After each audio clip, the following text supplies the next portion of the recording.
Hey class, this is Professor Nick Sinsky at UNC Charlotte, and this is week 2 of Digital Fundamentals, and what I'm going to talk about is an introduction to Autocad. And if you've had Autocad, if you've used it before, this may be pretty basic for you. If you haven't, or you think you need a refresher, then this is probably something that'll help. So first things first, I'm using Autocad for Mac, and the interface might be different if you're using Autocad for Windows.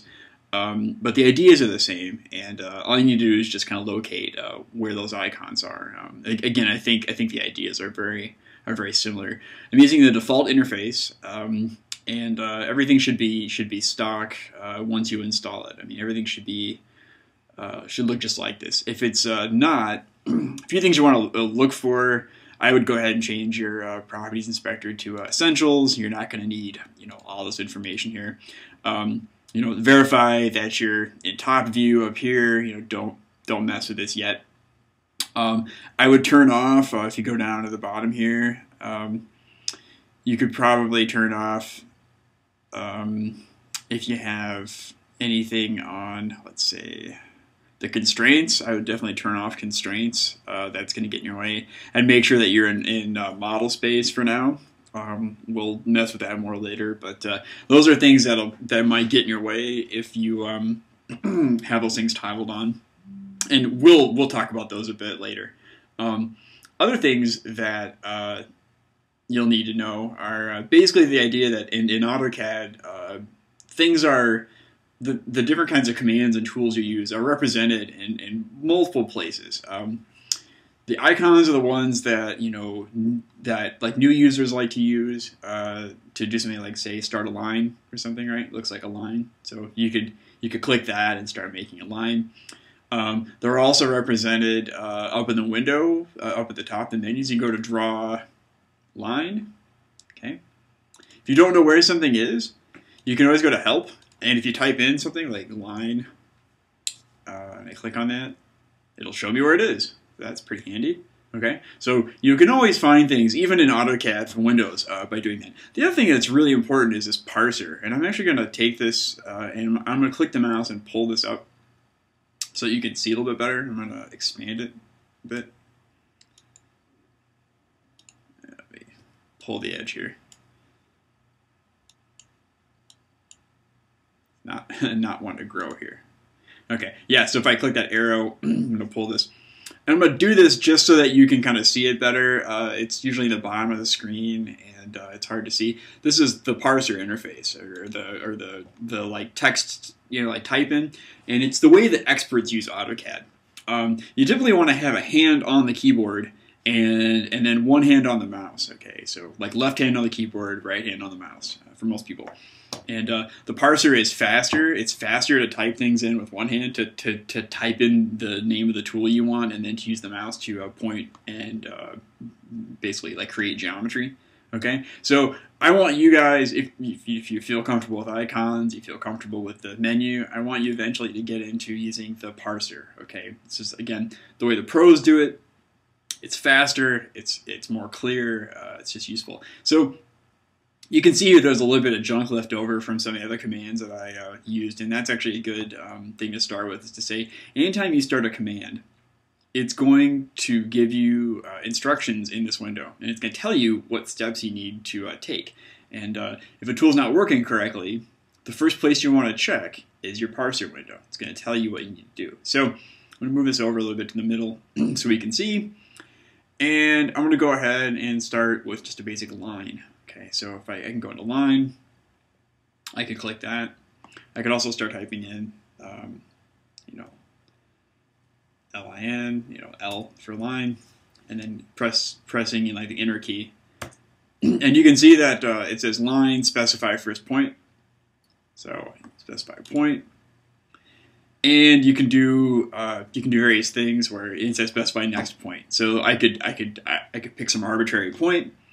I could type in a length, so I wanted to make that 20, and then I could press enter, or I could click. Okay, and that's gonna restrict me. So, and then when I can make another point, specify next point, specify point. So all these things. Okay, When you want to finish, you could press the escape key, and that'll actually close out the command. It says cancel here. Okay.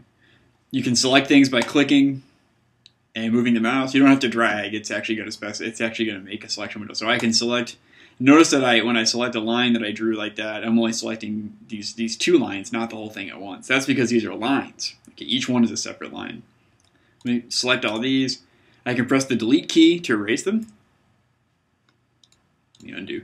Or I could do E for erase.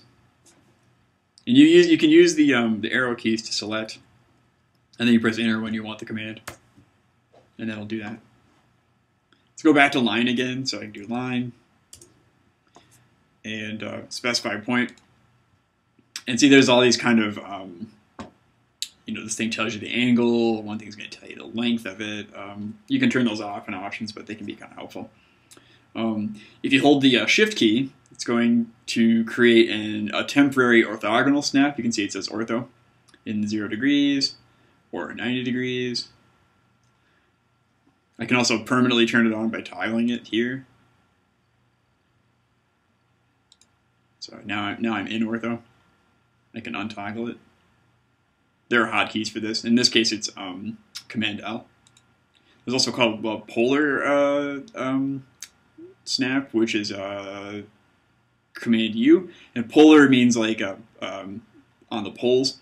So depending upon your settings, it could restrict your movement to 15-degree increments or 5-degree increments. Depends on what you have it set up for. Sometimes it sets up for 45-degree increments, things like that. So that's what polar tracking is going to give you. Here I have it set for 90. Let's change it. If you right-click it, I can set it for 45 degrees. So I get, it'll snap. It'll turn green. Let's try it. Let's try something like 15 degrees. So again, 15 degrees, 30 degrees, 60. Okay, so that's what polar snap is. So we go and make a straight line. And just click, just arbitrary. And then when I'm done, right, with this line, I can just press escape, and I'll stop the command. Now, interesting thing is that whenever you press enter after a command, it will launch the same command that you just used. So I had a line, I pressed enter, it's going to start a new line. So I can make another line, escape, press enter, draw a new line, escape. Okay, so again, that's a useful thing. And I'm going to go ahead and delete these. Press delete. So that is a real basic, just a basic introduction to how the tools work, how the basic tools work.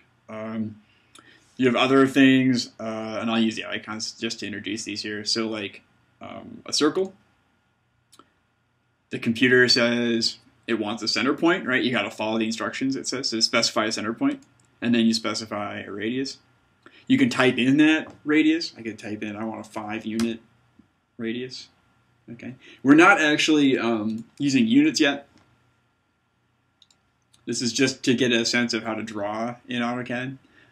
You could also type in coordinates. So if I wanted a circle at 10, so I would type in 10, and then I could hit tab, and that's going to go to the second coordinate. So 10 in the x and 10 in the y.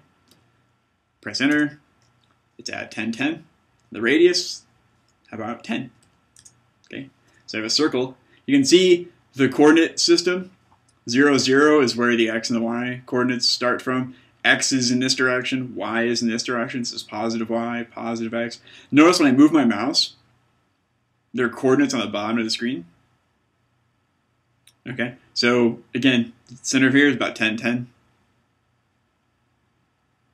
0, 0. Okay, so that's useful also just to kind of understand and orient yourself to where you are. Go and erase that circle. Other tools, so rectangle. Rectangle says a corner point, and then a second corner point. If you hold down the mouse, if there's a little arrow here, you can hold down the mouse, and you can look at different ways to generate some form. So there's a center, there's a circle that's made from the center and a radius, a circle made from a center with a diameter. Generate a circle from 2 tangents and a radius, 3 tangents. Okay. There's ellipses. You can generate an ellipse from a center and then you have an endpoint, and then another axis. There are different kinds of curves. There's a polyline. Polyline, remember I showed you that if you made a line, these are each considered a separate line. I clicked it 4 times. I'm going to do the same thing with polyline now. Okay, P-line.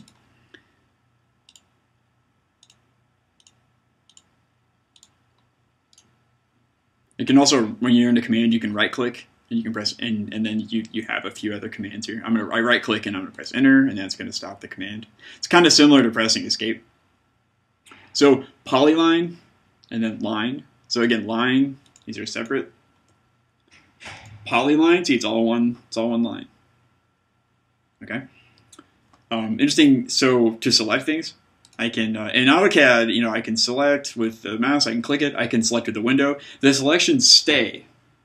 Okay, so I can just keep adding things to it until I press escape, and I can get out of my selection. You can pick things, and then if you press I'm missing the key. Press Shift and you pick something. You can unselect something.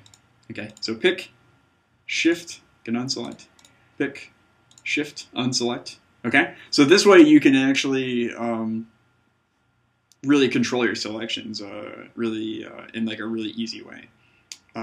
Here's a tip, sort of a like a computational thinking thing that we're going to get into, like a strategy for using the computer better. If you want to pick, let's say you want to pick everything except this line.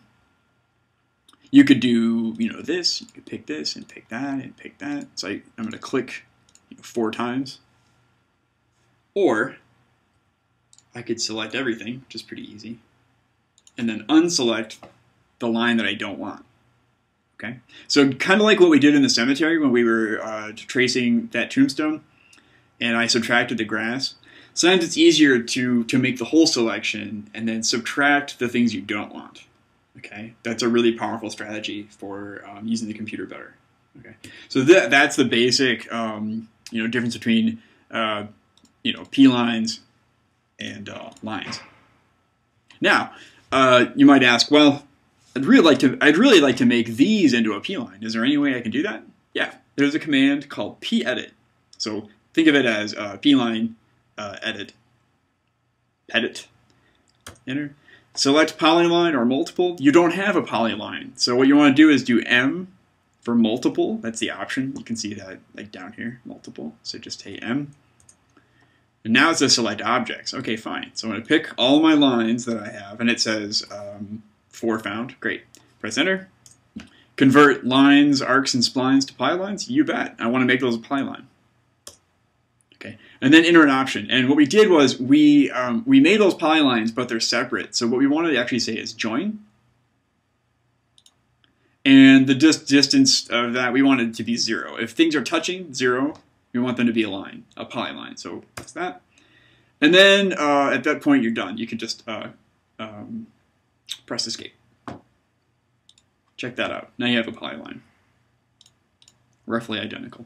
Other options, you can say PEdit, close, right? And it'll try to close that line. And that's kind of all I really need to know at this point. To undo something, it's Command Z, as in most programs. Okay. So lines are really what we work with a lot. They're kind of our bread and butter. So it's important to know that distinction. Polylines can save us time because instead of having to choose all the different pieces of it, you just pick one thing and then you've got that object as one piece. Okay. Let's finish our tour of lines. You can look at arcs. And there are lots of different kinds of arcs. Okay. Some of the most common ones would be, start, end, direction. Like quite a bit. So start, and I'm holding down Shift. Actually, go ahead and turn on the Ortho snap. And direction. That's not working too well. Let's try something else here. So like a 3-point arc. I choose. Actually, I think orthogonal snap kind of makes this. Yeah. Okay, so I pick one end and then the middle and then the far end, and that makes my arc. Let's go ahead and try that other one again. Start end direction. Yeah, that's easier. Okay, so ortho snap is kind of a problem with this. There. So again, the number of degrees, since I had it to snap, it wasn't actually allowing me to do this. So that's actually kind of interesting if you want to get a certain degree arc. Okay, so play with those. It's good just to experiment with what the different tools do. Sometimes the right command, makes all the difference, makes things easier for you. Okay. Lastly, I want to talk about splines. And a spline is a particular kind of line type. It's very smooth. It's different than, let's make a line just by comparison. So a line, or a P line. You got a spline, and what it does is it attempts to kind of create a smooth transition from point to point. So that's, you can experiment with splines a bit. Splines can be kind of hard to control sometimes, and depending upon how you use them, they can generate a lot of complexity in your drawing. They might print strange because splines actually made up of a lot of smaller lines. One point I want to make too. This is all kind of tangential. Oh, I should also mention as I'm working here. So to pan, you can use the middle mouse button, or you can assign a button to your mouse to pan. You want to probably keep this to your mouse, or you can type in pan, and then you could also pan. To zoom, use the mouse wheel. Okay, so that's pretty important. That's something I missed. Couple of points that I want to make. You'll notice that as I was working, you see these kind of green things come up. Those are your snaps. You can snap is helpful because you can snap to something, and then it allows me to, start from that point of the drawing. If I want to, so I could snap to that point, and you can see these little things, these little tips pop up that tells you what kind of snap it is. You can change what those are. You can go down to this snap, object snap. It's F3. You can right click and you can change what the different types of snaps are. You typically don't want to have very many of them turned on. You actually only want to have the snaps turned on for the situation you're dealing with. So like maybe you just want endpoints on, or endpoints in like midpoints, or you don't necessarily want extension. You don't always want perpendicular. The most dangerous one is this like apparent intersection, because that will snap to almost anything if you get close to it, which is nice if you want to exactly hit a line, but it might not produce the precision you want. Okay, so just be really careful about snaps. Again, you can always disable them and like re-enable them if you need that, and that can kind of get in your way as you draw if you don't use them well. So snaps are useful. They help you make a drawing more precise, and they help you find the like different points you want. So again, click, right click. You can stop a command that way. See, that's actually not canceling out a command. You can see in the dialog here, in the way that escape was. I'm going to delete some of these. I want to make another point here. You can see these little blue knobs that show up. These are called handles. Okay, and if I click on a handle, I can move that. I can essentially stretch the handle, and that's useful for making quick edits or making a change to the size of something. So I could take this end and say, boy, I really wanted that to be here. You could snap to there. If you click the middle handle, it actually moves the whole thing. So it's kind of a quick way to pull things around. If you wanted to do multiple handles, you could select both objects, and then you could choose the center, and that'll move both of them at the same time. Okay, so again, choose both lines you want to engage, and then click the handle. Notice how handle behavior is different with a spline.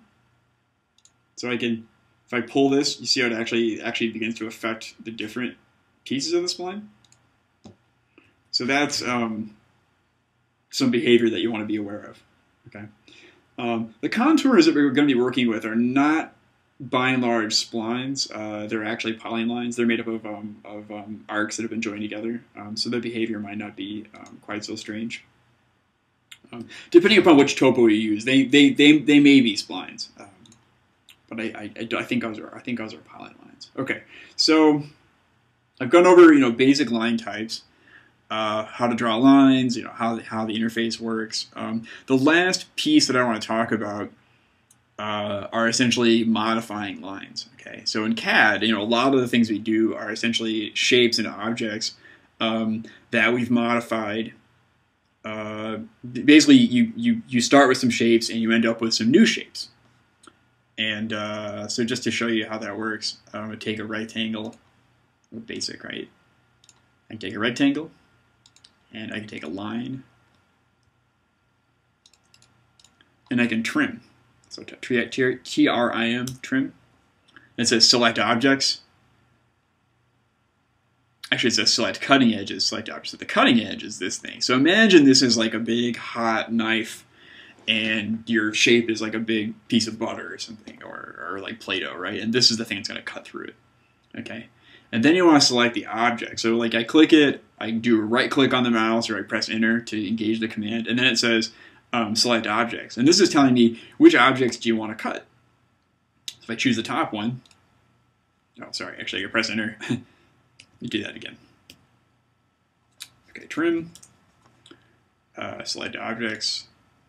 Yeah, okay, then I said select the object I want to trim. So I pick the top, and it trims the top. Okay, if I chose the bottom one, it would trim the bottom one. Okay, interesting thing. So if I did, let's do trim again. Well, let's make this a cutting edge and this a cutting edge. Like all of them are cutting edges. Now watch what happens if I choose one of these. I choose the top. You can see how it actually separates it from this. Now watch this. Since that's a cutting edge, I can actually use that to trim that as well. Okay. So if we wanted to do that, we could trim that shape. Go ahead and delete all this. Let's try something else here with a polyline. It's kind of a random closed shape here. Okay. And I'm going to take a circle. And I'm just going to plug it in. Okay, so I'm going to say trim. I'm going to select everything. And what I'm going to do is I want to just trim out, I want to leave what's in the circle. And I want to trim everything else out. And that would take me a lot of clicks to like click around everything. But what if there's another command I can use. You can see at the bottom here, fence, crossing, project edge. I'm going to do a fence. So F for fence. And watch how, I'm going to turn off snaps though, they're getting annoying. Okay.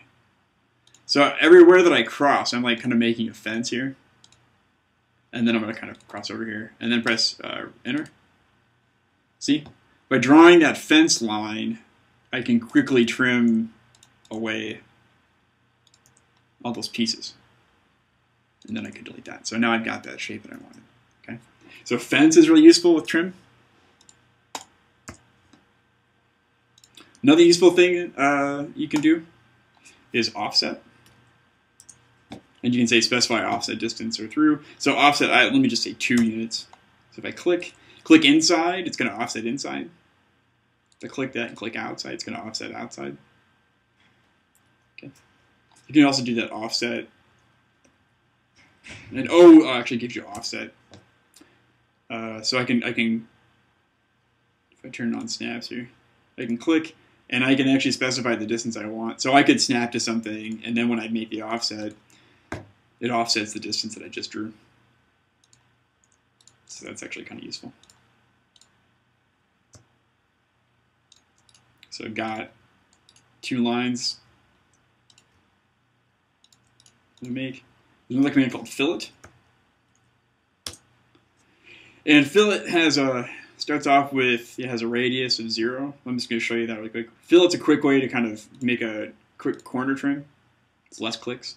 Okay, so I just trimmed off those 2 edges. That's fillet. If I go back to fillet, and I'll change the radius, so R, and specify a radius. Let's just say 2.5. Now watch what happens. Click, click. So I get a rounded edge. That's a fillet. And the radius,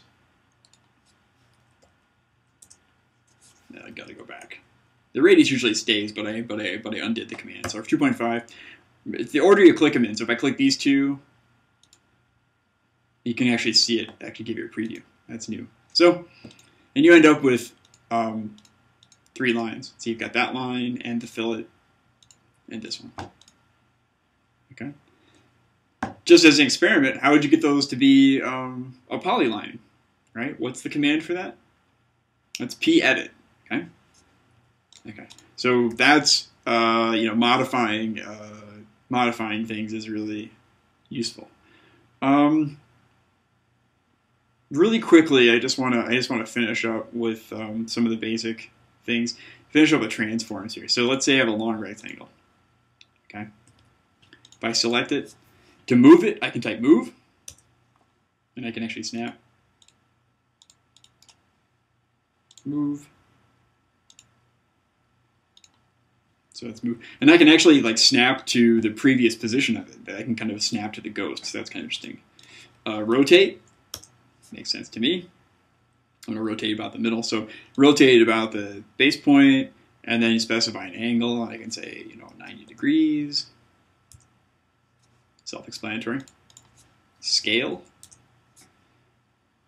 Scale, click the center. I can specify a factor. So I can say I want it to be 0.5. So that's half size now. Okay.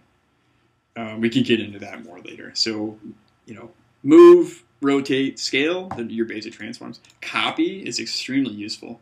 Copy. This is different than copy paste. This is actually copying something. So I can snap, and I can just keep making copies as long as I want. And then press enter, and I've got my copies.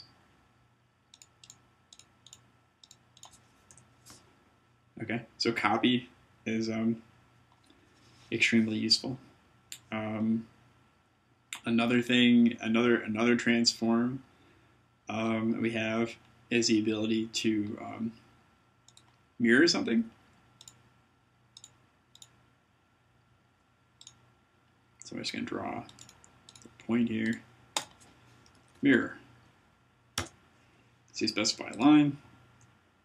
And if I have ortho snap, I can do that. I can also mirror about any line I want. I can mirror the other way too. Click and you say do you want to erase the source? If I say no, it keeps both of them. If I say yes, it's going to flip it. Okay, so mirror is extremely useful. Again for creating symmetry. So those are the basic commands. Just to kind of get into AutoCAD. I'm going to talk a little bit later in terms of changing the line weight, changing the line type. But for now, take a minute if you don't already know this stuff, and just experiment with drawing lines, creating lines from other things. Experimenting with transforms. So those are really the basics here. We're not doing measured drawings yet. Everything you're going to be doing is going to be tracing of something, and so. The sizes are still kind of approximate. They're based on landmarks and that kind of thing. So I just want to get you a sense of how you draw things, like how the interface works. That will be good enough for a start, and then follow up with that with the video on how to change the line type, line weight, that sort of thing. Okay? All right. I'll see you soon.